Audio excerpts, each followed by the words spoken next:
I am in the end of a 6 days Vipassana retreat. During a break, I'm happening staring at the blue, estival sky. I turn around and I'm amazed by something truly beautiful. A tree. Wait a moment. What's happening? I've probably seen this tree before, but now it seems somewhat different, more complex, three-dimensional, and far more interesting. Later on, I've been noticing this happening in several other occasions. You might be wondering, what does meditation have to do with trees? In order to understand this, we need to look at how our visual perception works. We can see the world in two ways. An egocentric, which asks, where is the object with respect to me? And an allocentric, which asks, where are the objects with respect to each other? Notice that in the latter, there is no I or me involved.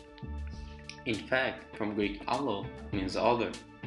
These two systems are also called top-down and bottom-up.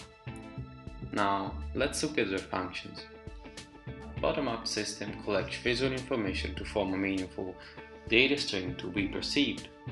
Top-down instead processes data, adding and subtracting information biased by our previous knowledge. In a nutshell, bottom-up is objective and top-down is subjective. Now, what meditation does is shifting our perception from top-down to bottom-up, which very well explains two recurring concepts in spirituality: the lack of self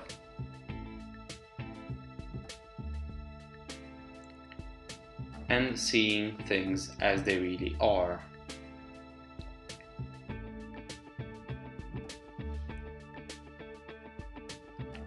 Here's an example of information added by our top-down perception. The cube isn't actually there, but it's even hard to unsee it. Similarly, could you see your own bedroom with the eyes of someone who sees it for the first time? Unlikely. But even when we see something for the first time, it will still be subject to our own biases. These biases create labels which substitute the original object. A key point is that these labels are in general simpler than the original perception.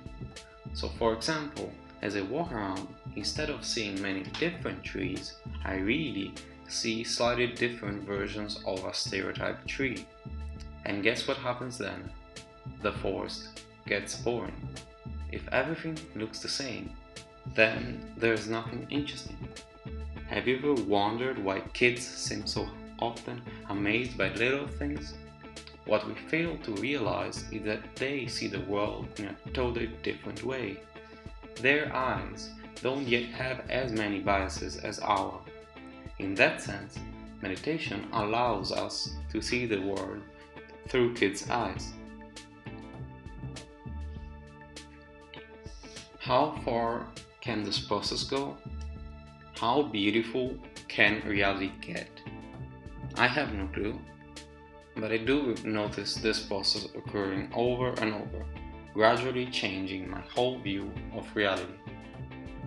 With meditation, an analog process also occurs with several other types of biases: reasoning biases, default positions, and stereotypes.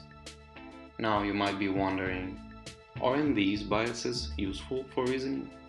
Isn't it better for those labels to have those labels in order to make connections?